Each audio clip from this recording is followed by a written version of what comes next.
When Bajaj launched the Pulsar NS200, it was the fastest, best handling Pulsar out there. And a few years later, when they launched the Dominar, many people asked the question, why is there no 400cc NS? And here it is. Today in 2024, we give you the Bajaj Pulsar NS400Z.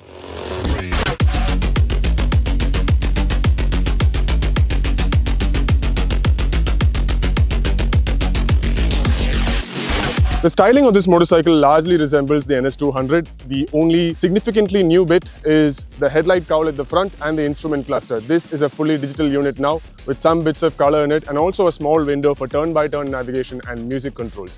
This motorcycle also gets ride-by-wire, which gives it 4 riding modes: road, rain, off-road and sport. There is also traction control available, but you can switch it off only in off-road mode. ABS stays on all the time regardless of what mode you're in. Suspension equipment has been supplied by Endurance, an upside-down fork at the front and a monoshock at the rear. This motorcycle also gets wider tires at either end and it runs on 17-inch wheels. Here are the things we like about the NS400Z. First of all is the price. This thing costs rupees 1.85 lakh, and by pricing it at that amount, Bajaj have just whacked it out of the park. On top of that, we also like how the suspension has been set up. It is not something that is too stiff towards the performance side and neither too soft. A good balance for somebody who wants exactly that. And the third thing that we like about this motorcycle is its handling. On the road, it is good, very neutral handling, so it does what you want it to do very easily. And on the track, who better to tell you about handling than our editor, Aspi Bhathena?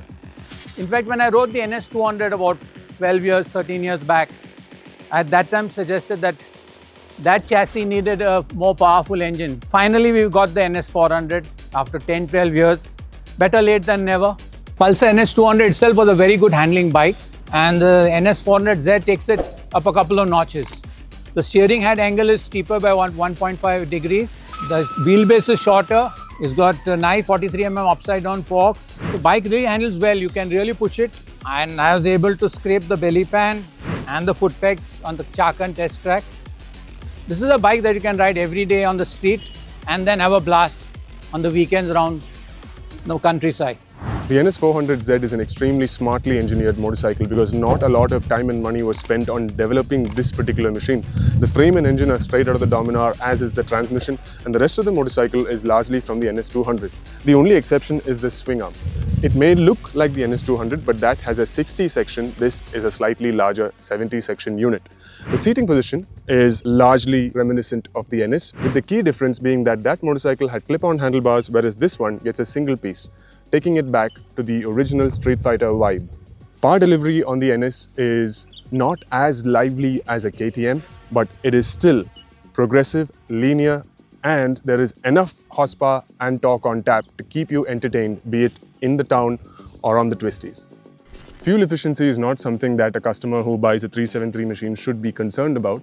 But then, if you want to know, it is 28.5 kilometers per litre. That's the claimed figure. And finally, pillion comfort. The seat is largely similar to the NS200, so if you're familiar with that, you can expect the same thing here. But for those who don't know, pillion comfort is reasonable for short rides, not for long ones. Despite being a powerful motorcycle that is nice to handle and fun to ride, the NS's biggest strength is its pricing. Because even when the introductory offer is over, if this motorcycle's final price is anywhere under rupees 2 lakh, it is easily going to be the most accessible option in that range. To put things into perspective, the Hero Maverick's base variant is priced at rupees 1.99 lakh. So there it is. That is everything you need to know about the Pulsar NS400Z. If there is something that we haven't covered or some questions that you have, leave them in the comments and we will get back to you promptly. This is Joshua Verghese signing off for Bike India.